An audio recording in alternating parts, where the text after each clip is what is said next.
గౌరవ ముఖ్యమంత్రి గారు అట్లాగే గౌరవ విద్యాశాఖ మంత్రులుగా ఉన్నారు.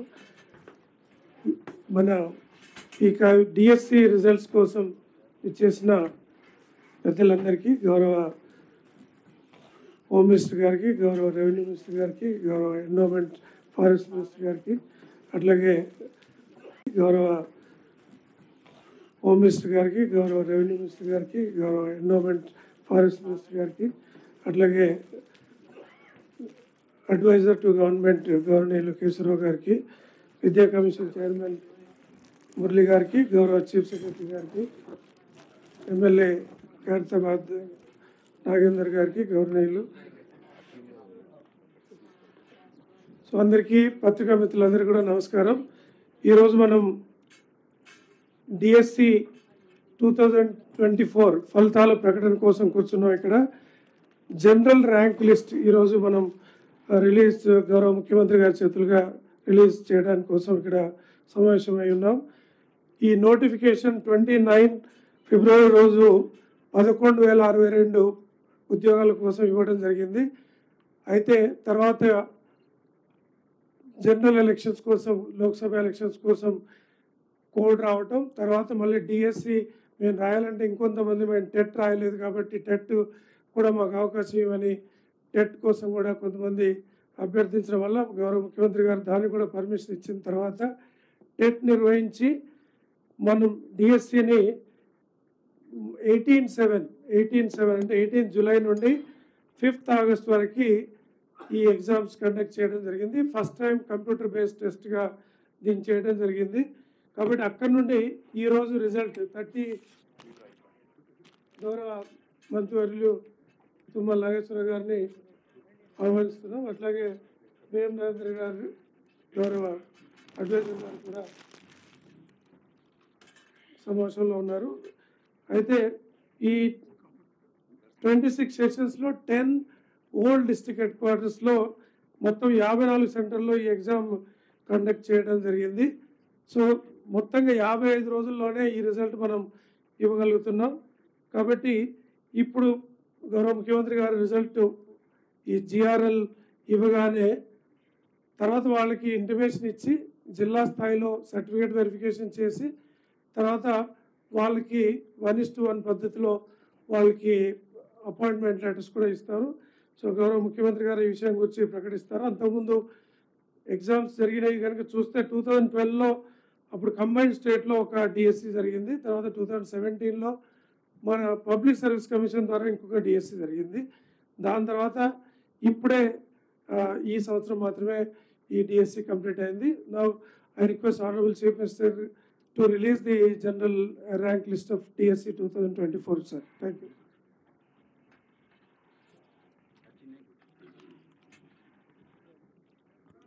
After that, sir will release the list.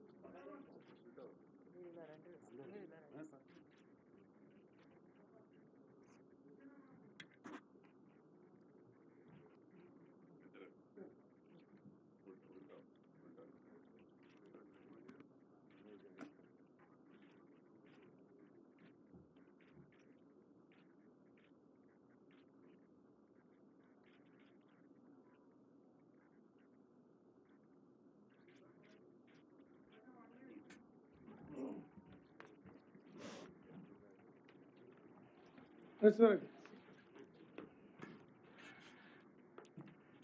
Release of the list. Yeah. So DSC results ఇప్పుడు ప్రకటించడం జరుగుతుంది.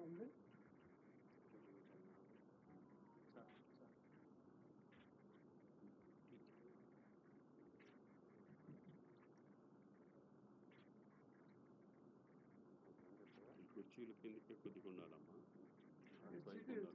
తర్వాత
Now the results are open now. Now this intimations will be issued to them from 1 అంటే రేపటి నుండి వీళ్ళకి రిజల్ట్స్ వెళ్ళిపోతాయి.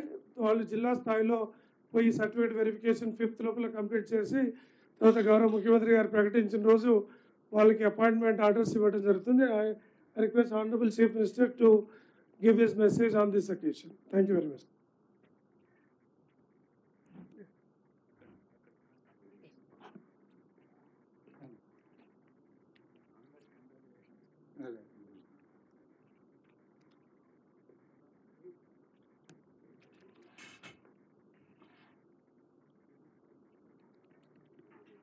తెలంగాణ రాష్ట్ర నిరుద్యోగులకు మనస్ఫూర్తిగా ఈ రాష్ట్ర ప్రభుత్వం తరఫున శుభాకాంక్షలు తెలియజేస్తున్నాం. డిఎస్సి 2024 ఫలితాల ప్రకటన పత్రికా సమావేశంలో సహచార మంత్రివర్గ సభ్యులు దామోదర్ రాజ్ నరసింహ గారు, తుమ్మల నాగేశ్వరరావు గారు,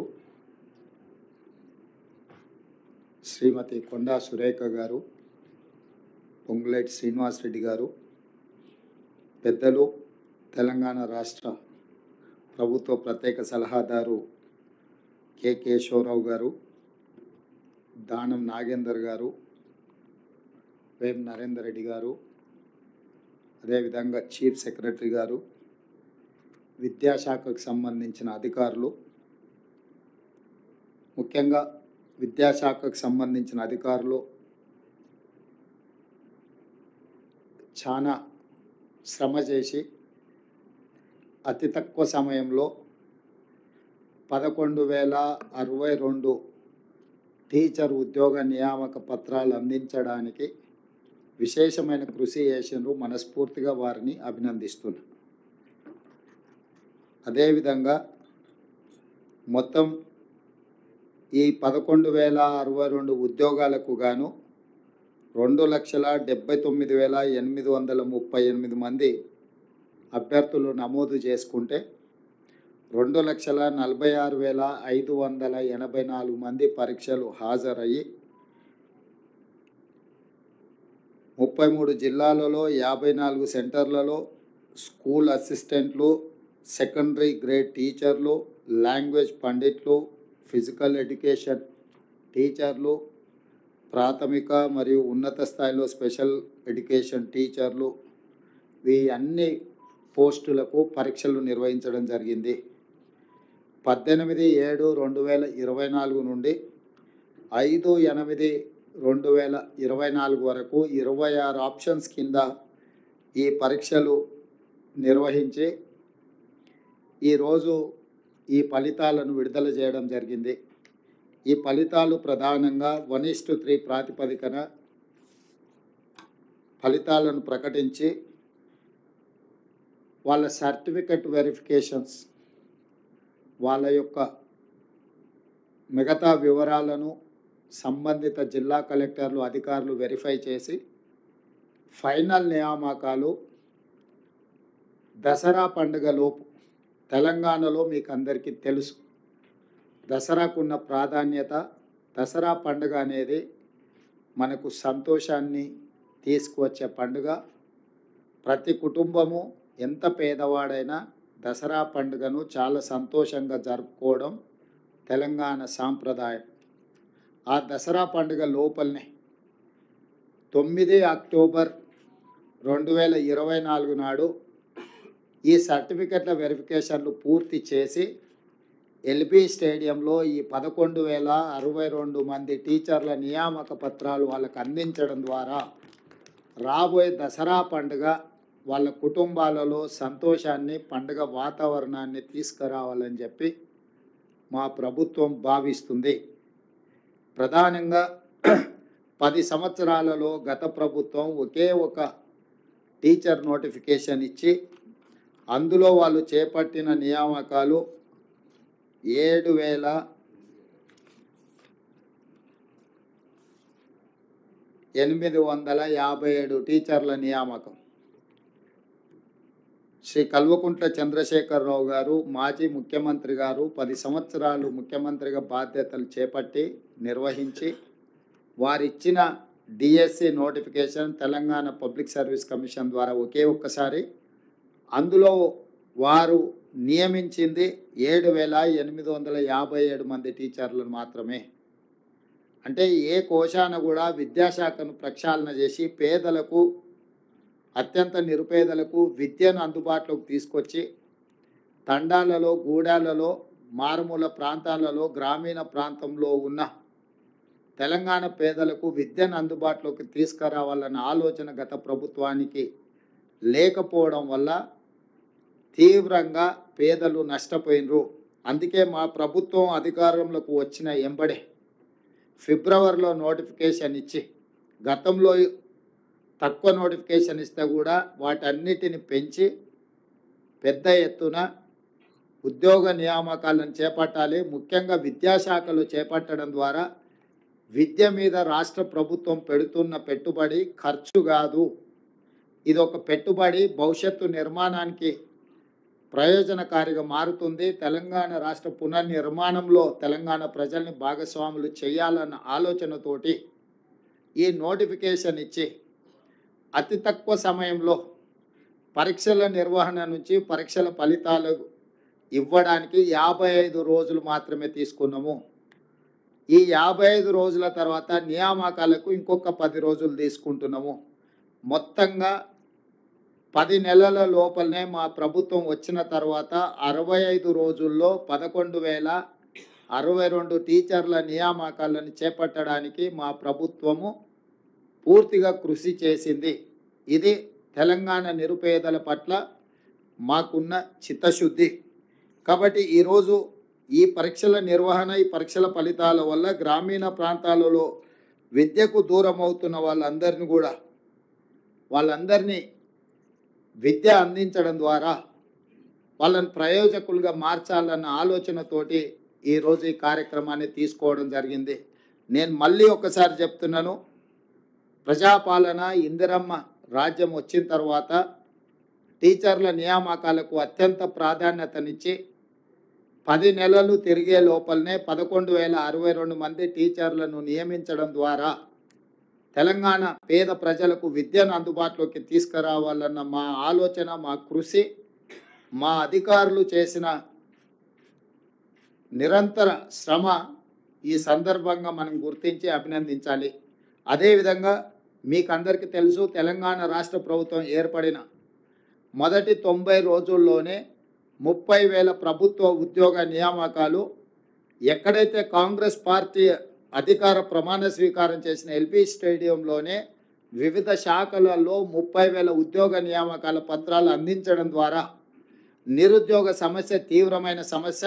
తెలంగాణ ఉద్యమానికి ప్రధాన ఇంధనంగా పనిచేసిన నిరుద్యోగ యువకులకు ఉద్యోగ అవకాశాలు ఇవ్వడం ద్వారా, ఉద్యోగ నియామక పత్రాలు అందించడం ద్వారా ఈ ప్రభుత్వం నిరుద్యోగ యువకులకు అండగా నిలబడి గ్రామీణ ప్రాంతాల పేదల కుటుంబాలను ఆదుకోవాలన్న ఆలోచనతో ముందుకు వచ్చినాము.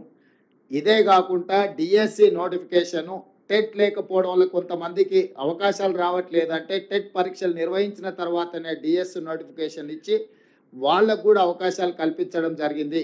ఇదే కాకుండా గ్రూప్ 1, గ్రూప్ 2, గ్రూప్ 3కి సంబంధించిన పరీక్షల్ని తెలంగాణ పబ్లిక్ సర్వీస్ కమిషను ఒక అంగడి సరుకుగా మారితే దాన్ని కంప్లీట్గా ప్రక్షాళన చేసి నూతనంగా Telangana Public Service Commission chairman మెంబర్స్ను కూడా నిపుణులను, అందులో అనుభవం కలిగిన వాళ్ళని నియమించడం ద్వారా ఎలాంటి ఆరోపణ లేకుండా పారదర్శకంగా పరీక్షలు నిర్వహించి ముందుకెళ్తున్నాము.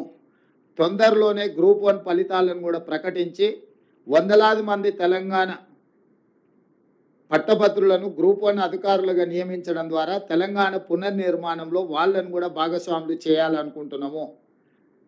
ఈ ప్రభుత్వము దాదాపుగా మొదటి సంవత్సరంలోనే 60 నుంచి 65,000 ఉద్యోగ నియామకాలకు ప్రణాళిక సిద్ధం చేసి వివిధ శాఖలలో, అది సింగరేణి కావచ్చు, ఆర్టీసీ కావచ్చు, విద్యాశాఖ కావచ్చు, పోలీస్ శాఖ కావచ్చు, రెవెన్యూ శాఖ కావచ్చు, ఇతర ప్రభుత్వంలో ఉండే కీలకమైన ప్రతి శాఖలో ఉన్న ఖాళీలను భర్తీ చేస్తూ నిరుద్యోగ సమస్యను పరిష్కరించి గతంలో పేరుకుపోయిన చెత్తనంతా కూడా ప్రక్షాళన చేసుకుంటూ పరిపాలన అందించే ప్రయత్నం చేస్తున్నాము. ఏది ఏమైనా ఇందులో ఈ ఎగ్జామ్స్లో పాస్ అయిన వాళ్ళకి మనస్ఫూర్తిగా నేను అభినందనలు తెలియజేస్తున్నా. భవిష్యత్ తరాల యొక్క బాధ్యత మీ మీద ఉన్నది. టీచర్ ఉద్యోగం అనేది ఉద్యోగం కాదు, ఇది భావోద్వేగము. నిధులు నియామకాలలో ఈ నీళ్లు కూడా మనకు ఒక భావోద్వేగము, విద్య కూడా ఇంకొక భావోద్వేగము తెలంగాణకు. ఎందుకంటే గత పాలకుల వల్ల, అది తెలంగాణ రాష్ట్రం రాకంటే ముందు కానీ తెలంగాణ రాష్ట్రం వచ్చిన తర్వాత కానీ విద్య నిర్లక్ష్యానికి గురైంది. బడ్జెట్ కేటాయింపులలో కూడా గతంలో అన్యాయం జరిగింది. మేము వచ్చిన తర్వాత బడ్జెట్ను కూడా పెంచి ఈరోజు అన్ని రకాలుగా ప్రభుత్వాన్ని ముందుకు నడిపించడం ద్వారా బడ్జెట్లో కూడా న్యాయం చేయాలన్న ఆలోచనతోని నిధుల కేటాయింపులు కూడా పెంచినాము. ఇవి కూడా ఇంకా సరిపోవు, భవిష్యత్తులో ఇంకా నిధులను పెంచడం ద్వారా విద్యకు అత్యంత ప్రాధాన్యత ఇస్తాము. ఇదే కాకుండా చంద్రశేఖరరావు గారు పదే పదే నేను SC, ST, OBC, minority residential schools ఇచ్చిన వాటి వల్ల చాలా ప్రయోజనం చేకూరింది అని వారు చాలా సందర్భాలలో చెప్పడం జరిగింది.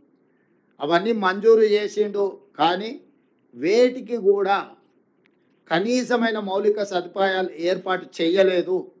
పిట్టగూళ్ళలో, పోల్ట్రీ ఫామ్లలో పేదల పిల్లల్ని సరైన వసతులు లేకుండా, సరైన భోజన సౌకర్యాలు లేకుండా నిర్లక్ష్యానికి లోనైంది.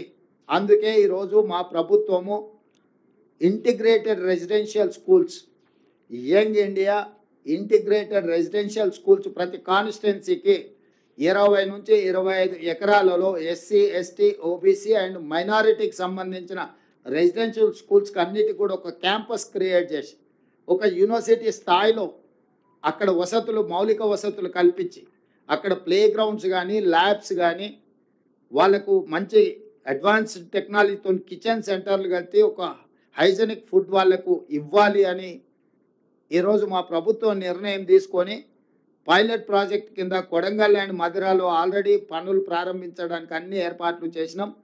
100 అర్బన్ హైదరాబాద్ 19 నియోజకవర్గాలను పక్కన పెడితే దాదాపుగా గ్రామీణ ప్రాంతాలలో ఉన్న 100 శాసనసభ నియోజకవర్గాలల్లో ఈ యంగ్ ఇండియా ఇంటిగ్రేటెడ్ రెసిడెన్షియల్ స్కూల్స్ని పూర్తి స్థాయిలో వాటిని అభివృద్ధి చేయాలన్న ఆలోచనతోని దాదాపుగా ఒక్కొక్క స్కూల్కు 100 నుంచి 125 కోట్లు, అంటే దాదాపుగా 10 నుంచి 12,500 కోట్ల రూపాయలు దానికి ఖర్చు అవ్వడానికి అవకాశం ఉంది. దానికోసం నిధుల సేకరణతో పాటు ఈ ఇన్ఫ్రాస్ట్రక్చర్ అంతా కూడా మౌలిక వసతులను అందించడానికి మా ప్రభుత్వం పూర్తి స్థాయిలో ప్రయత్నం చేస్తుంది. అదేవిధంగా 10 సంవత్సరాలు టీచర్ల ప్రమోషన్లు కానీ, టీచర్ల బదిలీలు కానీ ఏ రోజు చేయలేదు. ఎన్నో రోజుల నుంచి వాయిదాలు పడుతున్న టీచర్ల పదోన్నతుల ప్రక్రియ 21,419 మంది టీచర్లకు ప్రమోషన్లు ఇవ్వడం జరిగింది. ఇందులో ప్రాథమిక పాఠశాలకు సంబంధించిన వాళ్ళు 19,429 మందికి ఇవ్వడం జరిగింది. వివిధ స్కూళ్ళల్లో ఉండే టీచర్లకు, భాషా పండిట్లకు, ఫిజికల్ డైరెక్టర్లకి గురుకుల పాఠశాలల్లో ప్రమోషన్లు, బదిలీలు లేకపోవడం వల్ల ఒక తీవ్రమైన నిరాశకు లోనైన ఈ టీచర్లందరికీ బదిలీలు, ప్రమోషన్లని ఎలాంటి వివాదాలకు తావు లేకుండా మా ప్రభుత్వం నిర్వహించింది.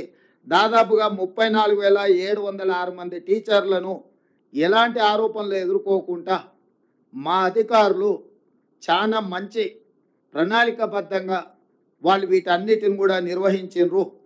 సో ఈ ప్రభుత్వానికి 26,000 ప్రభుత్వ పాఠశాలలలో మౌలిక వసతులు చాలా వరకు తక్కువ ఉన్నాయి. నిన్న మొన్న కొన్ని టీవీలలో కొన్ని రాజకీయ పార్టీల సొంత మీడియాలో పిల్లలకు బాత్రూములు లేరు, బారులు తీరిండ్రు, దీనికి రాష్ట్ర ప్రభుత్వం ఏం చేస్తుందని ఫోటోలు వేస్తుంది. నేను ఆ రాజకీయ పార్టీలకు, ఆ మీడియా మిత్రులకు అడుగుతున్నా, ఈ పాఠశాలలు ఏమైనా కొత్తగా పెట్టినవా, లేకపోతే తెలంగాణ రాష్ట్రం ఏమైనా ఇప్పుడే కొత్తగా ఏర్పడ్డదా? 10 సంవత్సరాలు బాధ్యత ఉన్న వాళ్ళను, ప్రభుత్వంలో ఉన్న వాళ్ళను ఎవరైనా ఇవన్నీ నిర్వహించడంలో కానీ, నిర్మాణం చేయడంలో కానీ ముందుకు వస్తే ఎవరైనా వద్దన్నారా? గత 10 సంవత్సరాలు బాధ్యతారహితంగా వ్యవహరించడం వల్ల ఏమాత్రం ఈ పిల్లల కనీస సౌకర్యాల పట్ల పట్టించుకోకపోవడం వల్ల ఈరోజు ఈ ఉపద్రవం వచ్చింది. వాటిని ఒకటొకటి పరిష్కరించుకుంటూ చాలా సింగిల్ టీచర్ స్కూళ్ళను మూసేస్తే వాటన్నిటిని కూడా తిరిగి పునరుద్ధరించుకుంటూ పేదలకు విద్యను అందుబాటులోకి తీసుకురావాలి. విద్య మీద పెట్టే పెట్టుబడి ఖర్చు కాదు, అది పెట్టుబడి భవిష్యత్ తరాల నిర్మాణానికి పనికొస్తుందని చెప్పి మేము ముందుకు వస్తున్నాము. అన్ని స్కూళ్ళలో మౌలిక వసతులను పెంపొందించడమే మా లక్ష్యము. ఆనాడు పండిత్ జవహర్లాల్ నెహ్రూ గారు ఎడ్యుకేషన్ అండ్ ఇరిగేషన్ రెవల్యూషన్ మీద వారు తీవ్రమైన కృషి చేయడం వల్లనే ఈరోజు ఈ దేశంలో ఇన్ని యూనివర్సిటీలు, ఇంతమంది డాక్టర్లు, లాయర్లు, ఇంజనీర్లు, ప్రపంచానికి మేధా సంపత్తిని మనం అందించగలుగుతున్నాం. ఒకప్పుడు కరువులో చచ్చిపోతున్న భారతదేశం ఈరోజు ఆహార ధాన్యాలలో మిగులు దేశంగా మారింది అని అంటే పంచవర్ష ప్రణాళికలతో పాటు హరిత విప్లవాన్ని తీసుకొచ్చి సాగునీటి ప్రాజెక్టులు నిర్మించి ముందుకెళ్ళింది. ఈరోజు అదే పండిత్ జవహర్లాల్ నెహ్రూ గారి ఆదర్శాలను ఎడ్యుకేషన్ రెవల్యూషన్, అదేవిధంగా ఇరిగేషన్ రెవల్యూషన్, ఇండస్ట్రియల్ రెవల్యూషన్ కూడా అందుకోవాలని చెప్పి మా ప్రభుత్వం తీవ్రమైన ప్రయత్నం చేస్తుంది. దీనికి నిజమైన మీడియా మిత్రులందరూ కూడా సహకారాన్ని అందించాల్సిందిగా మేము కోరుకుంటున్నాం. Thank you. ఇప్పుడు ఈ నియామకాలు పూర్తయి ఎంతమంది చేస్తారు, ఏమైనా ఖాళీలు ఉంటాయా, వీటన్నిటిని చూసుకున్న తర్వాత మళ్ళీ ఆలోచన చేస్తాం. మా క్యాలెండర్ దీని ప్రకారం ఫిబ్రవరిలో డ్యూ డేట్ ఉంది. సో ఇప్పుడు ఈ 11,062లో ఏమైనా ఖాళీలు ఉంటే అన్నిటికన్నీ నియామకాలు జరుగుతాయా, వీటన్నిటిని కూడా ఒకసారి అంచనా వేసుకొని, ఇది నిరంతర ప్రక్రియ. జాబ్ క్యాలెండర్ ఏదైతే ఇచ్చినామో ఎవ్రీ ఇయర్ వచ్చే వేకెన్సీలను తప్పకుండా నియమించాలన్నదే మా ప్రభుత్వం యొక్క ముఖ్య ఉద్దేశము. కాకపోతే వ్యవస్థలన్నిటిని బలహీనపరచడం ద్వారా, వ్యవస్థల్ని గత ప్రభుత్వం నిర్వీర్యం చేయడం వల్ల కొన్ని మేము అనుకున్న కార్యక్రమాలను కూడా అనుకున్న సమయంలో నిర్వహించాలంటే కొన్ని అవాంతరాలు వస్తున్నాయి. వీటన్నిటిని అధిగమించి ఏ ఒక్క ప్రభుత్వ ఉద్యోగం కూడా ఖాళీ లేకుండా వాటన్నిటిని నియమించాలన్నదే మా యొక్క లక్ష్యం. తప్పకుండా ఈ నియామకాల తర్వాత ఒక అంచనాకు వచ్చి కొత్త నోటిఫికేషన్ ఏ విధంగా ముందుకు వెళ్ళాలనో కూడా నిర్ణయం తీసుకుంటాం. Thank you.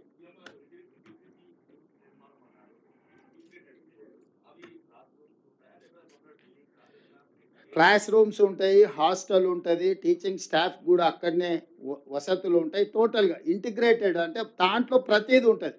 అంటే ల్యాబ్లు ఉంటాయి, స్టేడియంలు ఉంటాయి, ప్రతి వ్యవస్థ అంటే ఒక ప్రైవేట్ స్టాండర్డ్ క్యాంపస్కి పోతే మీకు ఎన్ని రకాల మౌలిక వసతులు ఉంటాయో పిల్లలకు, ఈ ఎస్సీ ఎస్టీ బీసీ మైనారిటీ పిల్లలకు కూడా ఆ రకమైన మౌలిక వసతులు అన్నిటినీ ఏర్పాటు చేసి వాళ్ళ మధ్య తారతమ్యాలు లేకుండా, ఎందుకంటే ఇది సోషల్ కాజ్కి తయారవుతుంది. ఎస్సీ స్టూడెంట్స్ని అందరిని ఒక దగ్గర, ఎస్టీలను అందరిని ఇంకొక దగ్గర, బీసీలను ఇంకొక దగ్గర, మైనారిటీలను ఇంకొక దగ్గర మనం సంవత్సరాల కొద్దీ విద్యను అందించి వాళ్ళని పెంచడంతో ఒక రకమైన అభద్రతా భావం వాళ్ళ మనసులో పేరుకుపోవడానికి అవకాశం ఉంది. వీళ్ళందరూ కలిసి ఉండడంతో మనమంతా ఒకటే అన్న భావన కాకుండా ఒకరి మధ్యలో ఒకరికి ఒక సౌహృద్భావమైన వాతావరణం వస్తుంది. అంటే ఒక సోషల్ కాజ్ను దృష్టిలో పెట్టుకొని ప్రణాళికలు సిద్ధం చేస్తున్నాము. ఏ వర్టికల్చర్ ఆ వర్టికల్చర్ని సపరేట్గా మనం పెట్టి చూస్తే వాళ్ళకు ఒక తెలియని అభద్రతా భావం, సమాజం మమ్మల్ని పక్కన పెట్టి చూస్తుందేమో అని చెప్పి ఆ విద్యార్థుల మనసుల్లో ఎక్కడో ఒక నిగూఢమైన భయం పేరుకుపోవడానికి అవకాశం ఉంటుంది. చిన్న వయసులో వాళ్ళ మనసులో ఇట్లాంటి ఆందోళన ఉండడానికి వీల్లేదు. అందుకే వీళ్ళందరిని ఒక దగ్గరికి తీసుకొస్తే ఒక బ్రదర్హుడ్ అంటే ఒక ఫ్యామిలీ లాగా, ఒక అన్నదమ్ముల్లాగా ఒక కలిసి గ్రౌండ్లో కలిసి ఆడుకోవడం ద్వారా, చదువుకునేటప్పుడు కలవడం ద్వారా వీళ్ళందరూ కూడా ఒక మంచి వాతావరణంలో పెరుగుతారు. సో వాళ్ళందరినీ ఒక ఇంటిగ్రేటెడ్ క్యాంపస్ క్రియేట్ చేస్తున్నాం. మినిమం 20-25 ఎకరాల నుంచి 100 నుండి 125 కోట్ల రూపాయలు ఒక్కొక్క స్కూల్ మీద ఖర్చు పెట్టి ఇన్ఫ్రాస్ట్రక్చర్ క్రియేట్ చేసి వాళ్ళకు ఒక మంచి పౌష్టిక ఆహారాన్ని అందించడమే కాకుండా ఒక మంచి మేనేజ్మెంట్ని ఇచ్చి వాళ్ళకి ప్రతి క్షణం విద్యను అందుబాటులోకి తీసుకొచ్చి నాణ్యమైన విద్యను అందించి నాణ్యమైన ఫుడ్ను అందించాలన్నదే మా ఆలోచన.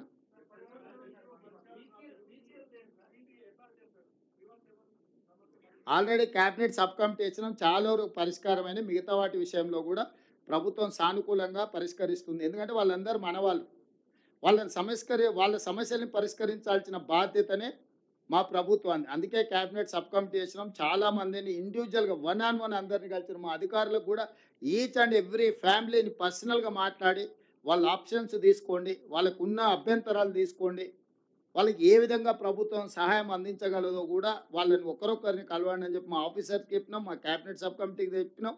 మ్యాక్సిమం అందులో చాలామంది సమస్యల పరిష్కారం, ఇంకా కొన్ని మిగిలినట్టు ఉన్నాయి. గత పాలకుల యొక్క పాపాలను ఒకటొకటిగా కడుక్కుంటూ వస్తున్నాం. ఇది కూడా కడుగుతాము, వీటిని కూడా పరిష్కరిస్తాం.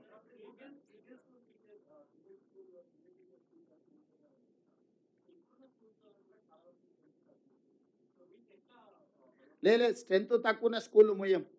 స్ట్రెంత్తో నువ్వు కంపేర్ చేసి స్కూళ్ళు తెరవడం మూయడం జరిగితే పేదలకు విద్య దూరం అవుతుంది. పేదలను విద్య నుంచి దూరం చేసే ఉద్దేశం మాకు లేదు. పేదలకు విద్య అందించడమే, వాళ్ళు ఎక్కడుంటే అక్కడికి వెళ్ళి మనం విద్య అందించాలనేది మా విధానం. ఇట్స్ వాళ్ళ రైట్ టు ఎడ్యుకేషన్ యాక్ట్ తీసుకొచ్చిందే కాంగ్రెస్ పార్టీ, శ్రీమతి సోనియా గాంధీ గారు. సో వాళ్ళకు విద్య అనేది హక్కు. ఆ హక్కును కాలరాసే అధికారం ఎవరికీ లేదు. దాన్ని ఆర్థికపరమైన అంశాలతో ముడిపెట్టే ఉద్దేశం మాకు లేదు. మంచి ప్రణాళికతో ముందుకు వస్తాం, వాళ్ళందరికీ విద్యను అందుబాటులోకి తీసుకొస్తాం. వాళ్ళు ఉన్న దగ్గరికైనా మేము వెళ్ళి విద్యను అందనిస్తాం, లేకపోతే వాళ్ళు వస్తున్న దగ్గరికి తీసుకెళ్ళైనా వాళ్ళకి విద్య అందుబాటులోకి తీసుకొస్తాం. కాబట్టి విద్యా అవకాశాలు లేకపోవడం అనేది తెలంగాణ రాష్ట్రంలో ఉండదు.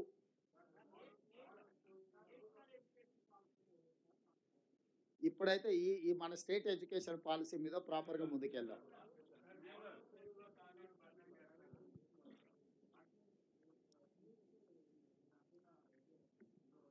అవే ఇంటిగ్రేటెడ్ రెసిడెన్షియల్ స్కూల్స్ అవే అక్కడక్కడ పోల్ట్రీ ఫామ్లలో పెట్టిన అన్నిటిని ఏ కాన్స్టిట్యున్సీ ఆ కాన్స్టిట్యున్సీకి తీసుకెళ్ళి అక్కడనే 20 నుంచి 25 ఎకరాలలో వాటికి మొత్తం వ్యవస్థ ఏర్పాటు చేసి ముందుకు తీసుకెళ్తాం.